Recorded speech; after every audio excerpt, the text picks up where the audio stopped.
Hello everyone. हामी चाहिँ आज हाइकिङ आएको होइन मामा यो ठाउँलाई के भनिन्छ अरे जामा आई थिङ्क त्यही हो होइन खासमा यो बस पार्कबाट यता भित्र आउनु पर्ने हो अनि नेपाल टार चाहिँ होइन तर माथि जङ्गलको बाटो हो के तर कस्तो रमाइलो भइरहेछ होइन हामी जङ्गल यहाँ मेरो मामा होइसिन्छ मामा हेलो गरिदिनु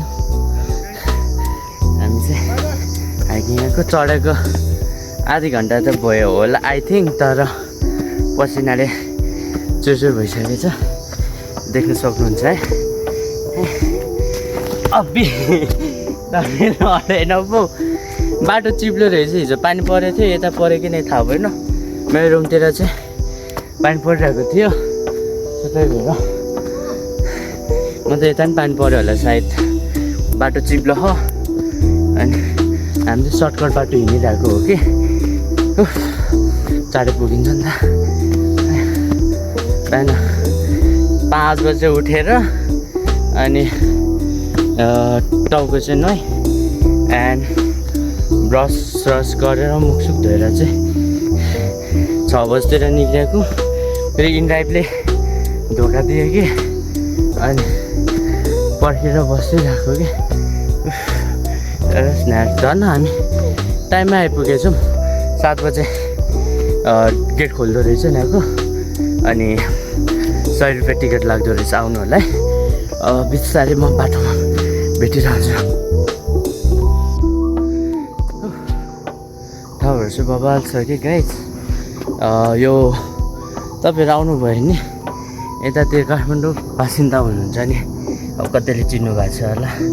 कतिले चिन्ने भएको छैन होला बट चिन्ने भएकोहरूलाई चाहिँ म भन्दिनँ किनकि आउनु भइसकेको छ होला होइन नचिन्ने हुनेहरूलाई चाहिँ फुलबारी गेट भनेर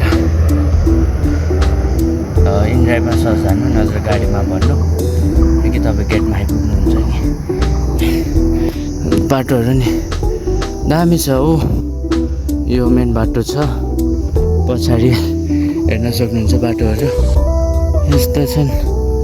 गर्मीले मऱ्यो मामाहरूको त थाहा छैन रमाइलो भयो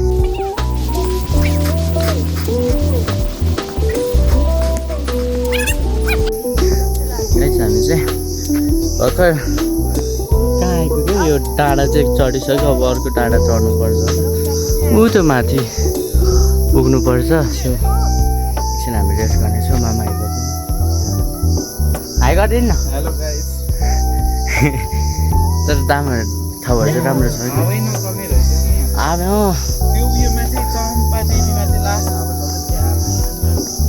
ठाउँहरू हेर्नु न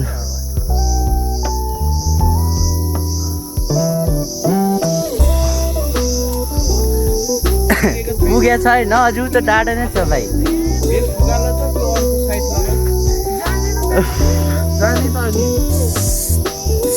धेरै महिना वर्षैपछि उकालो चढेर होला धेरै गाह्रो भइरहेछ कि मामा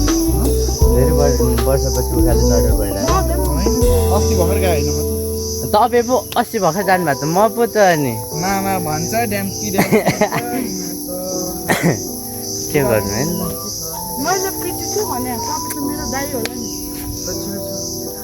तर कस्तो